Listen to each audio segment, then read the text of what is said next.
starting with October, November 2021 P12. The first question is very basic in terms of physical quantities, what it must have. So it needs to have a magnitude and it needs to have a unit. Right, so magnitude and unit is required, so C is the correct answer. Question number 2, we need to understand the prefixes. So this D is actually deci, and deci has a power of 10 raised to the minus 1. So if this was 4.43 decijoules, this would have been 4.3 joules to be exact in its true sense. So the closest one that represents this is going to be 4.3 power into 3 millijoules, which is A part, because 10 raised to power 3 and the prefix for milli is also 10 raised to the minus 3. They cancel each other out and we're left with 4.3, which is our true answer. Question number 3, he says, okay, horizontal velocity with this angle XYZ. What is the magnitude of the horizontal component of V? Now the horizontal component straight away is going to look something like this, for example. Okay, but that would have been V cos of theta. But since that's not given in the situation, or in the question at least, that would mean that we need to go in terms of Pythagoras theorem. So if this is that horizontal component, then we can use Pythagoras theorem for that. So that would be this hypotenuse. V square equals to the horizontal component, let's call this h squared, plus the vertical component, which is Vy square. Vy square. So let's take it over there. This is going to become V squared minus Vy square equals to h square. If you take this under root over here, this becomes whole under root, which is option D. Now question number 4 is a question from CRO. He asks us the question that which one has the same frequency.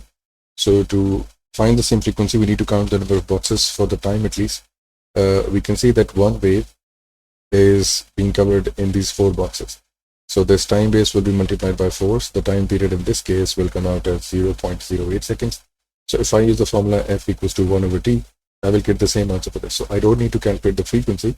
I can just match the time periods. So if I go to option number 2, I see that this wave is being covered in 2 boxes. So 0.04 multiplied by 2 is going to give me 0.08 seconds again, which matches the graph for the first one. Let's try for the third one. So third one says 0.01. So this wave actually completes in 2 boxes. So this multiplied by 2 is going to give me 0.02, which is a different time, different frequency. This 0.08 seconds per division, which means one box is 0.08. So if this goes through 4 boxes, this multiplied by 4 gives me an answer of 0.32 seconds. So the one that I have same time period is 1 and 2. That is option A.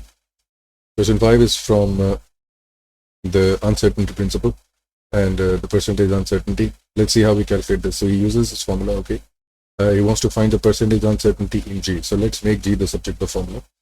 Starting with T will be divided by 2 pi equals to L over G, but this is under root.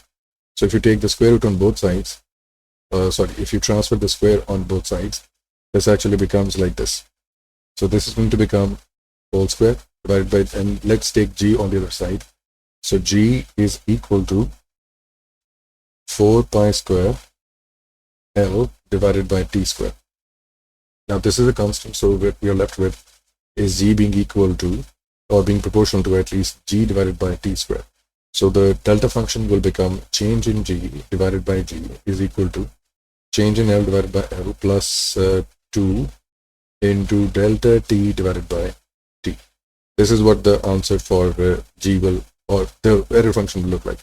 So how to put in the values? So we're going to put in the values of L and T that are already given to us into this formula.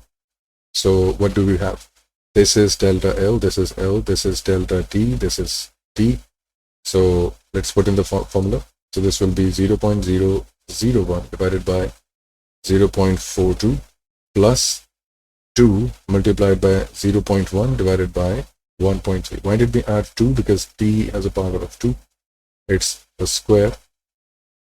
It's a square, so power rule will be applied over here. So once you have calculated this, and then you have to multiply this with 100 to convert this into percentage. So that answer comes out as 16. This will be 15.6%, but we know that it has to round down to 2 significant figures. Question number 6 is graphical in nature. You'll have to draw a tangent to find the graph's acceleration, because we know that velocity time graph, the gradient represents acceleration. Now for a curved line, we know that we need to draw a tangent, but we need to draw a tangent at 3. So what you're going to do, you're going to place your ruler like this, okay? And then you draw a tangent at exactly the location of 3. So how to visually observe this? You have to make sure that the line, when you draw it, something like this, it needs to have the similar angle at this point and same angle at this point, because it can only touch the line at one single point. So once you've done that, you'll realize that the line actually passes from, I've done this on paper, the line actually passes from this to and this point. So this actually goes something like this. Now when I have these 2 points, I can use the formula for gradient. Let's choose this one point, which is going to be 0, 2, and let's choose this point, which is 6, 10. So this is 6, 10. So using y2 minus y1 over x2 minus x1 will be 6 minus 0 divided by 10 minus 2, which becomes 6 over 8, which is going to be, it's 8 over 6. Sorry. This will be, I have to take the difference of y with this. So this is y, this is y. So this is 10 minus 2 divided by 6 minus 0, which is going to be 8 by 6, which is going to be calculated as 1.33. So that is option C. Question number 7 suggests a stone is projected vertically upwards from the ground at an initial velocity of 15 meters per second. Air is negligible. What is the maximum rate per stone? Very easy question. You see, if this is the situation, it is being hurled upwards at 15 meters per second. The maximum height will be found at some location where the final velocity is going to be 0. So the equation becomes v square equals to u square plus 2as. Very simply put, straightforward. The final velocity is 0.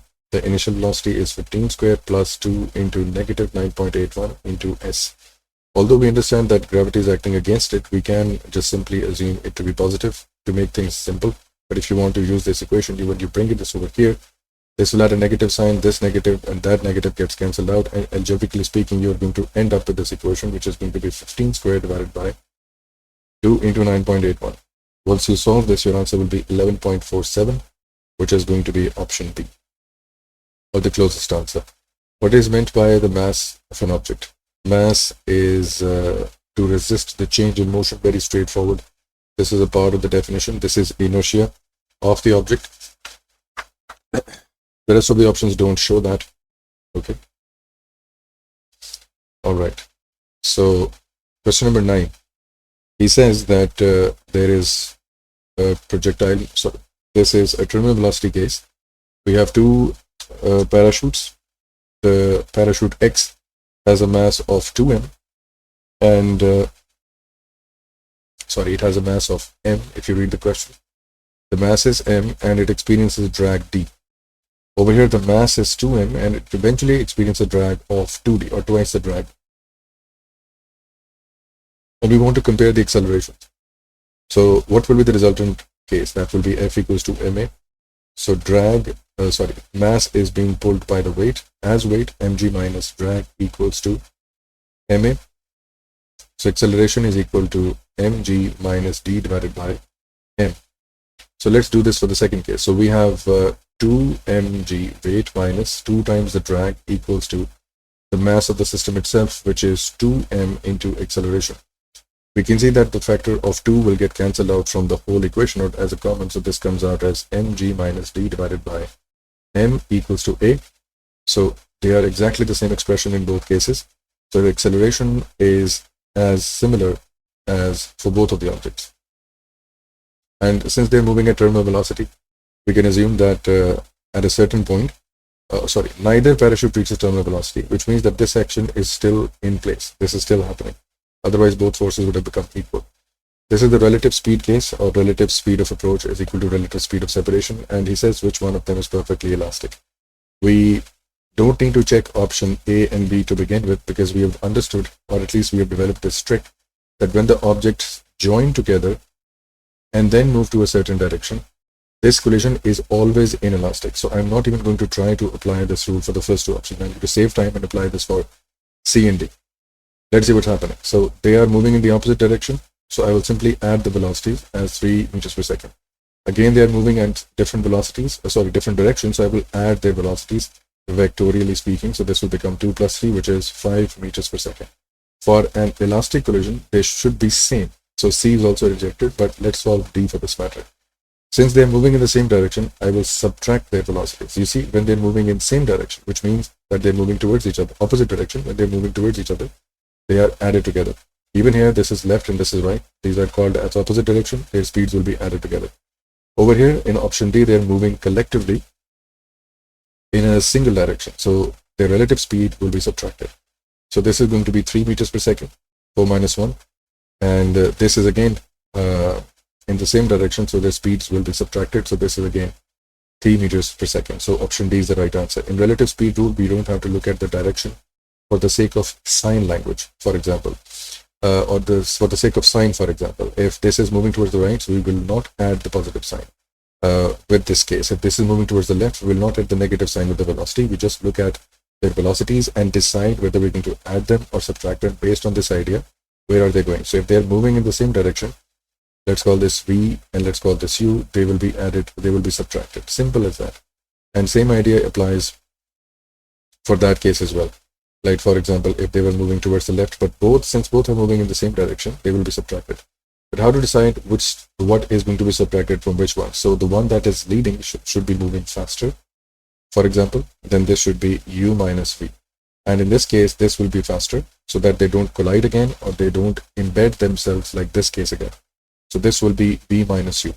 And if they're moving in the opposite direction, does not matter like this or does not matter like this. Both speeds are added together. So V plus U. Even in here, V plus U. Simple as that. No care in the world about left and right. Question number 11 wants you to find out the upthrust of the block. And we know that the upthrust is actually a force due to the difference of pressure multiplied by cross-sectional area. So we have a pressure at the top of the system, let's say, which is which is submerged in a liquid. And then there is a pressure at the bottom, right? So there's a difference of both of them. So this is the pressure at the top and this is the pressure at the bottom. And I know that the pressure at the bottom is going to be greater than the pressure at the top. Why? Because the rho GH is higher at the lower point and rho GH is smaller for the top part. So the difference in pressure is bottom minus top into the cross-sectional area, right? So very simply put, this would have been option B. This could have been the answer if it was moving, let's say, in the upwards direction, for example, the upthrust in the upward direction and the weight is in the opposite direction. If you were trying to find out the resultant force, then that would have been the case, but that's not required. He's only asking about the upthrust, which is simply this. And where did this come from? So pressure is equal to force over area. You take area over there. The formula becomes pressure area into force. This is what we're implementing over here. Again, a very simple question. We know that the couple of a torque is simply pick one force and multiply with the distance between them, which is right now S. So the torque would have been Fs, straightforward. This question is about moment. He says, what is the moment about the pivot due to the mass? Okay, so this is the mass and this is the pivot. Let's see how it's going to go. So we're not concerned with anything else. We're just concerned with the moment. So this is 500 divided by 1000 multiplied by 9.81 mg to make this a force because we have F into D.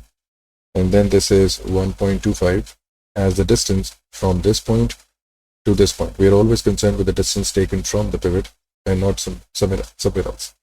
So this is going to come down as 6.13 Newton meters, which is option C. Question number 14 is in terms of vector components, and you have to be a bit clever about this. You see, he says, what is the force exerted by the beam QR on the point Q? You see, it has to exert a force like this. And where are these two forces coming from? One of the force is going to be because of this point, for example, because of this direction of the vector over here, and one of them is going to be in this direction. So R has to oppose this resultant by providing an opposite or counteracting force like this. Now we have to calculate this. How do we get this? Okay, let's see how we're going to get this. So we understand that this is, let's take this to be distance D, right? Let's take this to be distance D. And we're going to calculate moments on both sides. So we have a tension T that is holding back this clockwise moment with an anti-clockwise force. And we understand that this is going to be actually a tension T, but the distance in this side or on this side, and this is our pivot, for example. This is where the system is whole system is rotating. Okay, so this will be F into D equals to F into D. So my force of tension is being expressed, or you can say it is being exerted from the pivot up to this point in this direction. So I need this distance. So this is in front of this angle. This will become D sine of 30 as our shortcut. And the other one is going to be 4 kilonewtons of force. 4 multiplied by, now this is being exerted in this direction, and its distance from the pivot being perpendicular with an angle of 90 degrees is going to be PQ. And PQ is actually the D cos 30. So this is going to become D cos of 30. Now luckily our D gets cancelled out on both sides. The length of this whole, the length of the rod RQ from this point to this point. So D gets cancelled out from both sides, and we are left with D is equal to 4 times cos of 30 divided by sine 30. When you calculate this, you're going to find out the answer as 6.93 kilonewtons, which is going to be option C. Sorry, not so fast. We have missed one question right now. You see, we just found the tension, which is 6.93. So from this point backwards, this is 6930. And at this point Q, we have a downward force of 4,000 newtons. So we can find out the resultant by using Pythagoras theorem, and the opposite of that will be the force R, which is exerted by the beam. So let's find out the resultant. So that will be 6930 whole square plus 4,000 whole square under root. This gives you an answer of 8 kilonewtons, which is going to be option D. Okay, so this whole system is exerting a force of 8 kilonewtons on the rod at this point, and the rod is balancing it out by holding everything in place in the opposite direction by applying an equal opposite reaction. Question number 15, he says that we are submerging a cylinder in this. So we can understand that there is going to be some force provided by the spring, and some force is being provided by the upthrust inside the water. He says that it is being slowly lifted up, and length L is what is inside the water, I think. Okay, so height L is slowly raised vertically, lifting the Newton meter. As the base of the cylinder moves from X to Y, the base probably is to line Y above the surface of the water, the reading R on the Newton meter is recorded. If the velocity of the system is constant Y, so that there is no other acceleration. If the velocity is constant, the acceleration is 0, so there is no involvement of any other accelerating forces. So whatever you are thinking right now, whatever the forces are available on the face value, will be taken as it is. Which graph represents R as the distance D of the base of the cylinder from line X? So this is our D from the line base, right? So as D is increasing, right? Okay. So what should be the answer? Now, as long as you are submerged inside the liquid, inside the water surface, be it at the very top or be it at the very bottom, the pressure at the top and the difference pressure at the bottom is going to remain constant. That will not change, because the upthrust value is calculated by the pressure at the bottom minus pressure at the top multiplied by cross-sectional area. So since the height of the cylinder is not changing, the difference of rho GH at this point and at this point will be the same. Upthrust has to remain constant. If the upthrust is constant, no matter you exist here or exist here or exist here, the value provided by the Newton meter or the force provided by the spring of the Newton meter is going to remain constant. So my graphs cannot have these changing regions when it is in or out of the box. So I need them to be constant. So option C and D look like to be the better candidate for the situation. Okay, there needs to be a constant upthrust, and the Newton meter has to provide the rest of the force. But let's decide what's going to happen when it is being plunged out of the liquid surface. What's going to happen at that point? You see, as it is moving out, we can see that there is a linear relationship between upthrust and the difference of pressure that is received from the top and that is received from the bottom.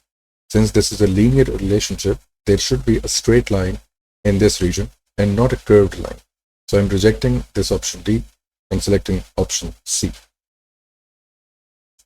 Question number 16, a ball thrown vertically upwards. It rises to the top before beginning to fall vertically down. Assume that the gravitational potential energy of the ball is 0 at the starting point. So if GPE is equal to 0, then here the GPE will be something maximum, right? And at this point, the kinetic energy will be maximum. And at this point, the kinetic energy will be 0 at the top of the path because it's not moving anymore. He says which statement is not correct. The kinetic energy transferred to the, yes, it is. The kinetic energy is being transferred or invested in gravitational potential. This is what we already know. At the midpoint of its path, the gravitational potential is equal to initial kinetic energy, or its initial kinetic energy. Okay. All right. The next part is, I think it is being upwards into air. If the air resistance is present, then at midpoint, ideally speaking, they should have been equal. For example, if you invested 200 joules, this is 0. At midpoint, the kinetic energy will be 100 joules and gravity would be also 100 joules. But the problem is that you've invested it into air. There will be air resistance, so some of the energy will be lost in air resistance as it is rising upwards. Although this may have only 100 joules to invest, but this might have gained only 80 joules of gravitational potential plus 20 joules wasted in air resistance, right? So when he says that they're going to equal to half, it would have been true if there was no air resistance. This seems to be the not correct statement. At the top of the path, kinetic energy is 0. This is correct because it's not moving. At the top of the path, total energy is less than the, yes, this is true. This is what the underlying assumption is because of drag. So how can they be half and half at the midpoint? They can't be. They could have been if the drag was 0. If there was no air resistance, then this assumption could have been made. Question number 17. Okay. A short time after applying the force, the object reaches at point X. Okay. With a displacement of 4 meters. Okay. All right. What is the work done by the force on the object as it travels? You see, work done requires F into D to be in the same direction. If you're applying a force in this direction, then only this distance will be considered because this is the distance which has been produced or caused by this force. So to find this, we have a cos function. So this will be 4 cos of 30. That will give me this distance, and we already have the force. So this will be 2.1 multiplied by 4 cos of 30. Conceptually speaking, this is going to be that how it's going to be. So this is 7.27 joules, which is going to be option C. Question number 18, a very basic question. He says that there is a chemical energy, it is being converted into thermal, and then it's converted into electrical energy. You see, thermal plants, this is what we are providing as chemical potential. This is what we're getting as electrical on the output, and W and X is our wasted because we did not design it to produce heat. We designed it to produce electricity because it's a power station. He says, what is the expression for efficiency? So simply put, Y divided by W. What did we get on the useful side? You see, X is also an output. Thermal energy is also an output. It is producing it as an output. But did we make the power station to produce heat? No, this was not its intended purpose. The intended purpose was to produce electricity. So what I wanted, am I getting it back or not? So I'm getting it back in the shape of electrical energy. And what did I invest? I invest chemical potential energy as W. So the efficiency is what I wanted. Am I getting it? And what did I give to the machine to do with? So the ratio of that is efficiency, which is going to be option A. So it's a matter of perspective. You have to decide as a physics student whether this machine is doing its job or not. The car X is traveling half the speed of car Y. So this is X and this is Y. It is traveling at V, then Y would be traveling at 2V. Car X has twice the mass, so this is 2m and this is m. So let's calculate the kinetic energy. This will be, for Y, this will be half into m into 2v whole square. And for this will be half into 2m into v square. This comes out as mv square. And the other one comes down to as, okay, so this is going to become 4v square. Okay, so this will cancel out as 2mv square. Now we want to make some statements and assumptions. Which statement is correct? So car X has half the kinetic energy. Yes, this is true. Car X has 1/4. No, this is wrong. But there is a factor of 1/2 missing in this situation. Car X has twice. No, this does not have the twice. 2 have the, no, they don't. There is a difference between them, which is option A, as proven by mathematics as well. Question number 20, the total weight of the motorcycle rider is 1800. The mg is 1800. So this is 1800. The motorcycle is traveling in a straight line at constant speed, which means that the forward force and the backward force are equal. Straight line means that the centripetal force or centripetal force concept is missing. That is traveling at an angle of 30 degrees to the horizontal. Okay, fine. So he says the useful power output of the bike is 36,000 watts, and we have the formula for power, that is P equals to Fv. The total resistance due to air and resistance and friction is 2400. So not only does the weight act in the backwards direction, but there is also a drag and resistance in the backwards direction. You see, if you want to find this out, okay, we need to find out the component of weight in this direction and in this direction. So this is basically mg sine theta, because this is mg. So not only this 2400 is trying to stop it back, but the component of weight, which is mg sine of theta, which is going to be 30 degrees, is also trying to stop it back. And if it is moving at a constant speed, that means forward force and all the backward forces are equal, because constant speed means acceleration is 0, there is no resultant, there will be balanced force case. So this is going to be P equals to F into V, which is going to be 36,000 watts. Force is what you have to be careful about, so I'm just going to write down V first so that I have a longer space to write down F. This will be 2400, the drag experienced by the bike, and the component of weight. Now be advised that this is 1800 newtons. So mg has already been calculated for you as 1800, so please be careful about this. Sorry, not multiplied, but added with this factor. So this is going to be 1800 sine of 30. Now when you're going to calculate this, the V comes out as 10.9 meters per second, which will be option B. Okay. All right. So again, why are we assuming that the backward forces are equal to the forward forces? How can I predict that the forward force is equal to all the backward forces?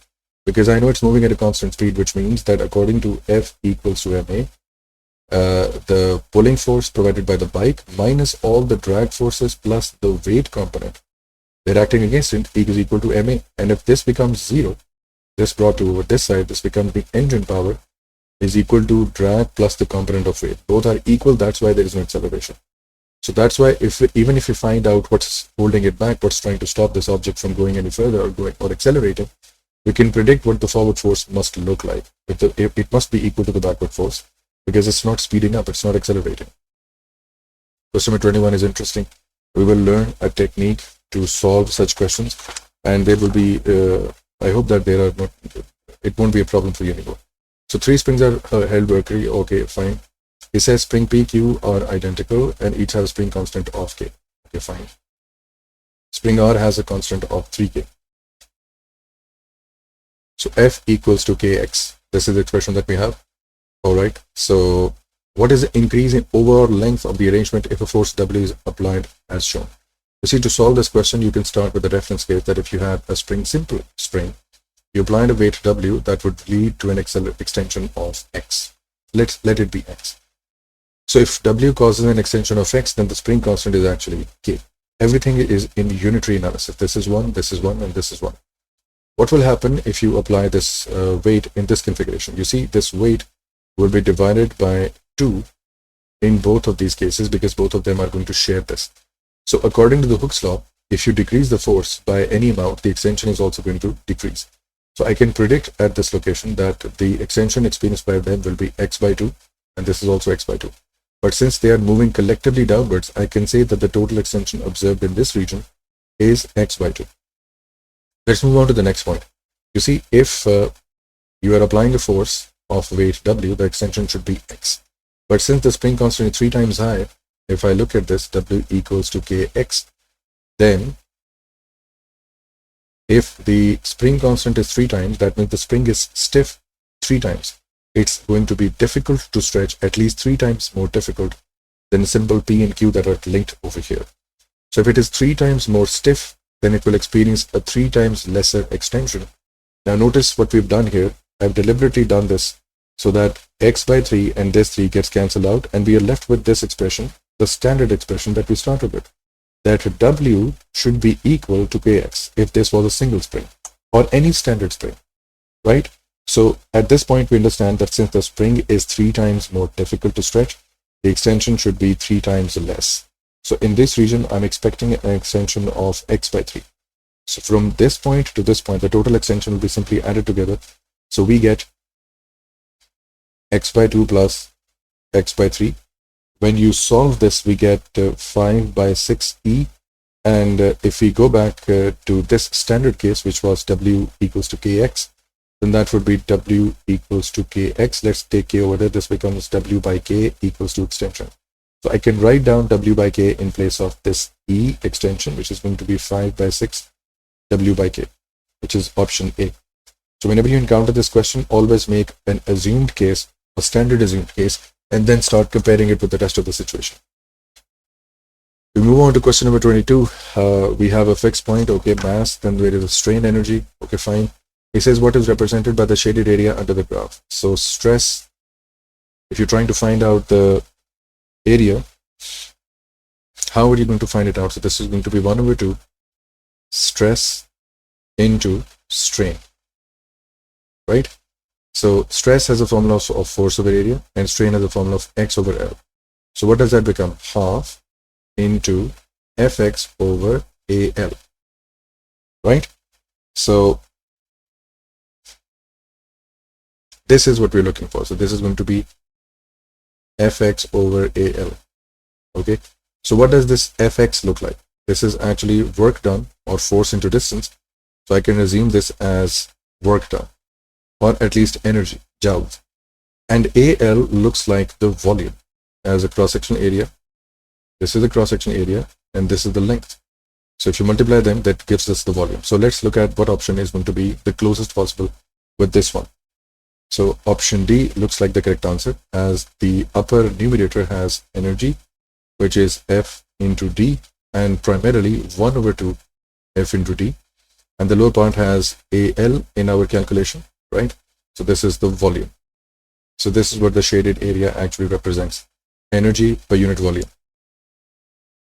Okay, all right. So the table content shows the sample of waves, which is correctly describing. You see, a parallel movement is only for sound. So these are electromagnetic waves. These are not sound. They are not going to be moving like this. Then we have a perpendicular motion. Sound is a longitudinal wave. So this would have been answer for this one, but it's not. So this is wrong according to this explanation. So yes, transverse wave are actually moving like this. So perpendicular distance or perpendicular movement is going to be option D. Question number 24 is from superposition, I believe. Yeah. So he says that we feel that these are the mute points, position of minimum intensity where the sound is not being heard, right? So how is the wave going to look like? So the wave may look like this, and the second half of the wave may look like this at the very next phase of life. So how many wavelengths are there, right? So we have one wavelength, this is lambda, the two wavelengths, second lambda, and 1/2 lambda, which is lambda by 2, in a space of 70 centimeters. So I can say that I have 2.5 wavelengths in a space of 70 centimeters. So my one wavelength should be equal to 70 divided by 2.5, which is going to be 28 centimeters. So in this question, I only have to figure out the distance or the wavelength. Simple as that. Okay. The quiet points are basically the nodes of the stationary wave. The loud points will be antinodes. 25. A train is moving at a constant speed of 30. A car horn is 2400 horizontal. It says what speed of the sound is 340. What's the maximum difference in frequency? If you're looking for the maximum difference, we'll have to assume it that if this is where you're standing, first the train was coming towards you, and then the train is moving away from you. If the train is moving towards you, the frequency will increase. If it's moving away from you, the frequency will decrease. So we'll have to find out both frequencies at the same time. So let's try to do that. So the 2400 is the standard frequency, and the speed of sound is given to us 340. So 340 divided by 340 minus 30, which is the speed of the train when it is moving towards you. Okay. So when you calculate this, you are going to get an answer of 2632 hertz. And this is fitting for the example. According to Doppler effect, the frequency appears to be increasing. The second case, when it has gone past by you. So the F naught, the standard frequency 2400 multiplied by 340 divided by 340 plus 30. When you solve this, you're going to get 2205 hertz. So as you move away, the frequency decreases. So he asks us about the maximum difference or the change in the frequency. So this will be 2632 minus 2205. If you subtract them, this comes out as 427 hertz, which is up to two significant figures, 430 hertz. Question number 26, he says, again, this is purely based on memory. I can't help you on this. I told you before in many past papers that you have to memorize this. This is going to be option A. The terahertz is in infrared region. Question number 27, again, a question from stationary waves. He says, what's the frequency of oscillation? No problem. This is 1.35. So how many wavelengths are being represented in this gap? We can see that this is 1 lambda and this is lambda by 2. So in a space of 1.35, we have 1.5 lambdas in a space of 1.35. So lambda is equal to 1.35 divided by 1.5. They can be simply looked at this way. So lambda comes out as 0.9 meters. Since we want to find the frequency, we can use the formula V equals to F lambda. So what is the velocity? Velocity is 450. So 450 equals to F into 0.9. So F comes out as 500 hertz, which is option C. Question number 28 requires a bit of an understanding. Let me show you an animation for this, or let me show you an image for this at least. Alright, so observe how the diffraction is going to occur at this point. So when we place a crystal in front of the laser, this is what the pattern is going to look like. So we provide just one laser and it is opened up in these several patterns. Notice how the pattern is actually opening up when it passes through the diffraction pattern. This is what the important thing is, what we need to understand.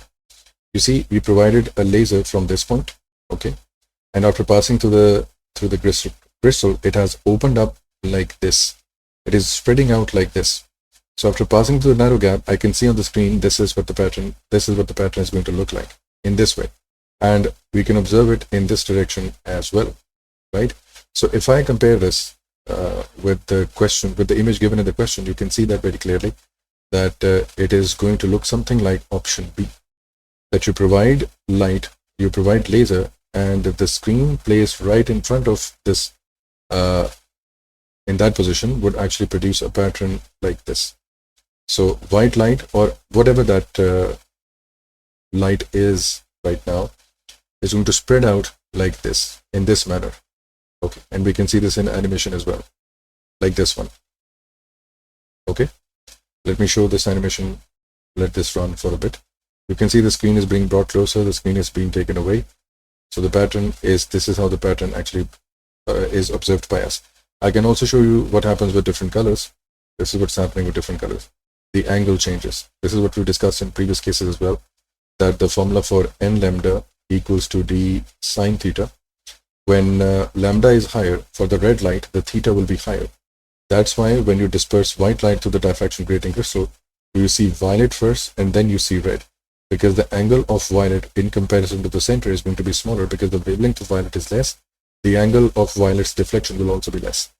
Okay, I hope that this visualization is clear to us now.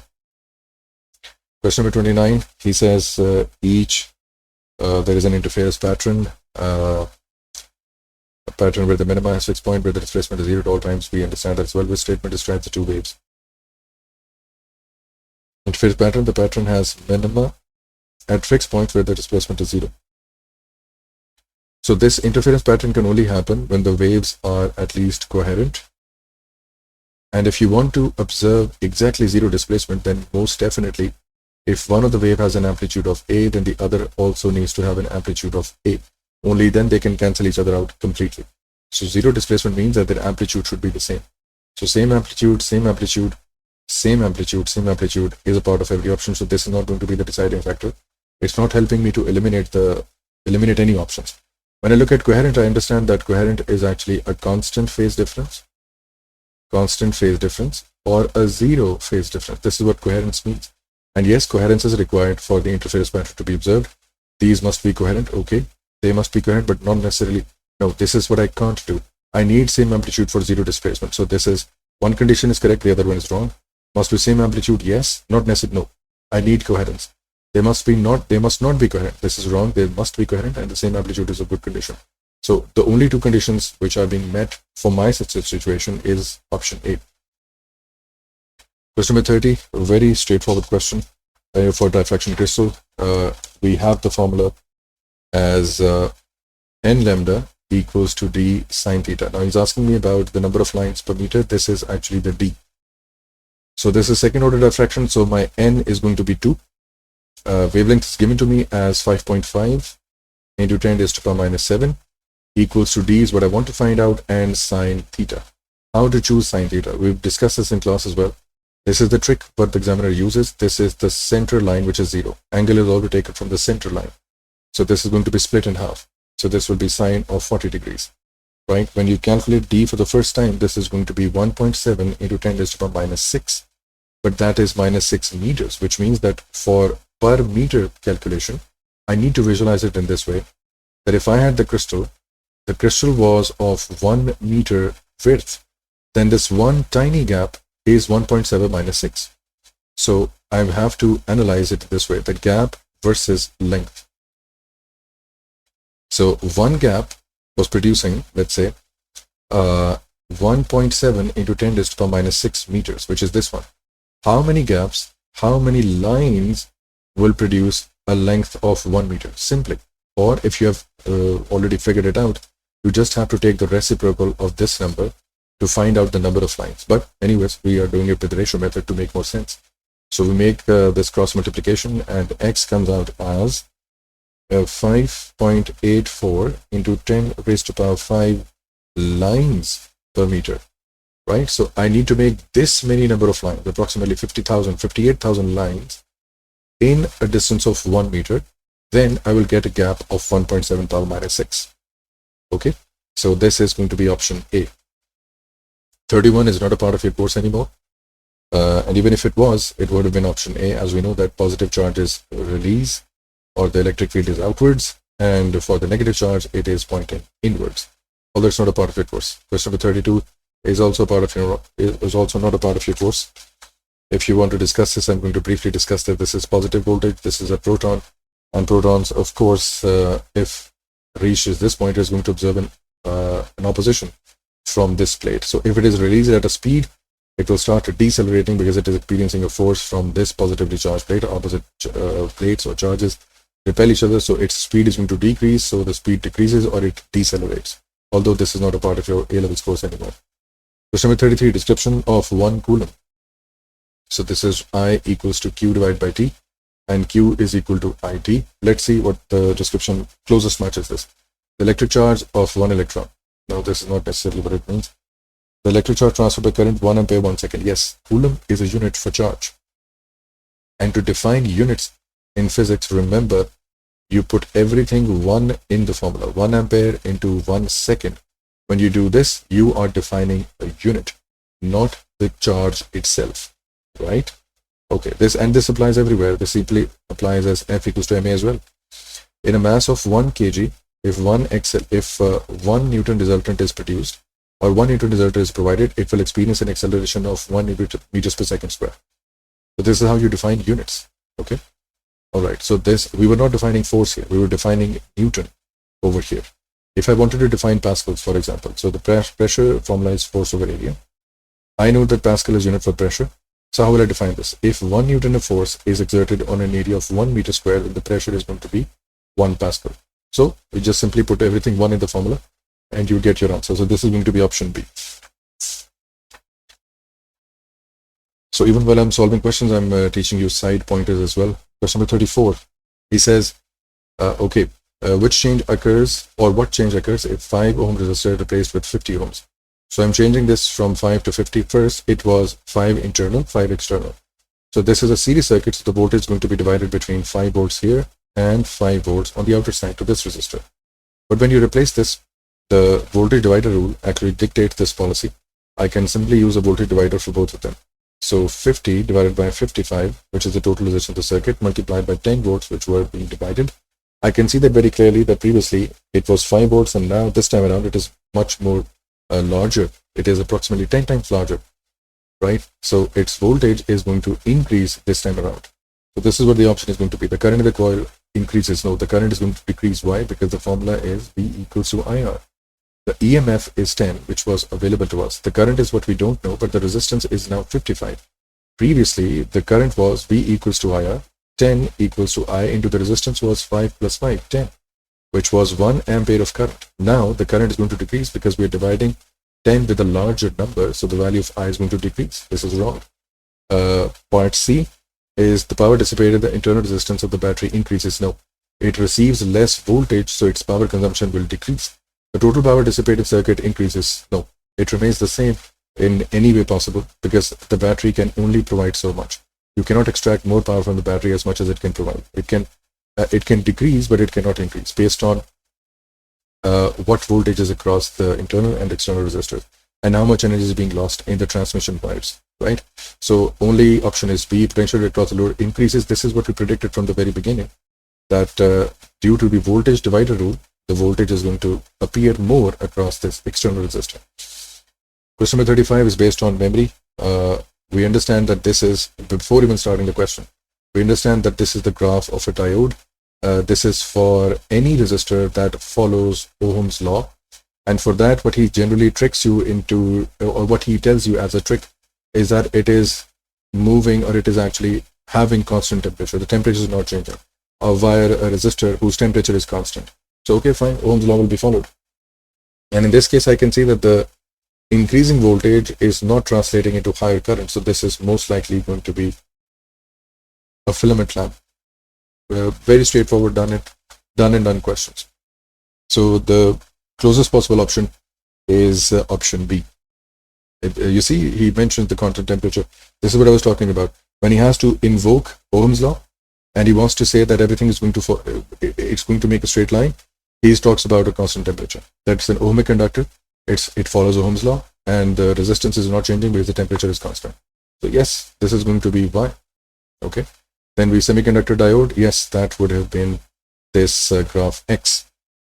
Because after crossing the threshold voltage, after the diode becomes forward biased, it just allows the flow of current infinitely. It will not be acting as a restrictor in the circuit anymore once you give it what it wants. Once you give it the threshold voltage, which is very small, approximately 0.7 volts for a silicon diode and 0.3 volts for a germanium diode. It's a bit higher information, but just discussing it by the way. So filament lamp, yes, this is filament lamp Z. The current stops increasing even if you keep on increasing the voltage, because now every joule of energy that you're injecting into the circuit is now converting into heat or at least light. So the bulb starts glowing brighter and brighter until it just melts and goes off. 36 is purely definition. Okay. It has negligible internal resistance. Okay, good. It has connected across the resistor. The potential difference 6 volts. So EMF is 6, potential difference is 6. Most likely nothing is being lost. So option C is the correct answer. So I'm only going to discuss this option. You can look at the other options as well. So EMF is energy transfer per unit charge from chemical. Yes, chemical to electrical. This is why EMF is for the source. Source, what do we call a source? It is a source of electrical energy. It is going to take any input from any source of energy, but give you back electrical. So it could be chemical from, let's say, a diesel generator or a petrol generator. It could be, let's say, thermal from, let's say, boilers or steam. But on the output, it is giving you electrical. So EMF is purely based on those ideas in which one form is going to be converted into electrical. And potential difference is for the resistors, for the load appliances, for the things that you're using in your daily life. They are converting electrical because they're receiving electrical into other forms. Look at the laptop, mobile phone that you're using right now to view this video. What have you done?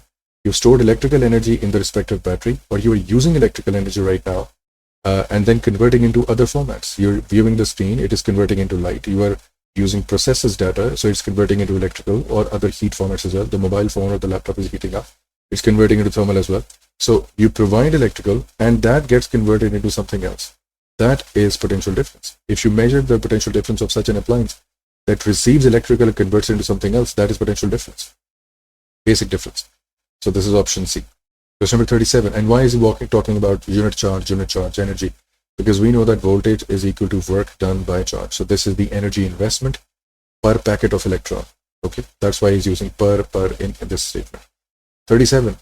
Okay, the question looks simple. Okay, so the current is 0.3 amperes here. So according to first law, this should be 0.1 amperes. Okay, So it says, what's the current through the battery?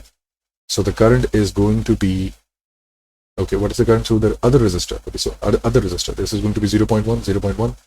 And it says, what is the electromotive force of the battery? So you see, in parallel, the voltage remains same, and it is as good as this one. Okay, so across this system, it is 2 volts, and across this resistor, it's 2 volts. So the total energy provided by the battery is going to be 4 volts. So this is 4 and 4. Option A is the correct answer. Question number 38. Okay, so he says that 1 ohms internal resistance connected to the load, 5 ohms on the potentiometer, maximum 3 ohms as shown. The sliding quantum potentiometer is moved from its full range of movement. What is the maximum voltage value potential difference that is measured by the voltmeter? You see, it could have been over here, and sliding across it, it could have been over here. So it is going to measure the maximum voltage when you get at this point, because you're considering the whole resistor. Simply put, you can use the potential divider. No need to find out the current in the battery or in the source system. All 3 resistors are in series. I want to find the voltage of 3 ohms, so the formula goes 3, whatever voltage I want to find out of. In the numerator, in the denominator, I get the total resistance. 5 plus 3 plus 1. So this is going to be 9 ohms multiplied by, I'm sharing 9 voltage, so this is 9. When you solve this, you get 3 volts as your answer. So your answer will be option A. You could have gone about this by finding the current V equals to IR, then applying V equals to IR over here. Again, you will get the same answer, but it's going to consume more time. So I'm just saving time over here.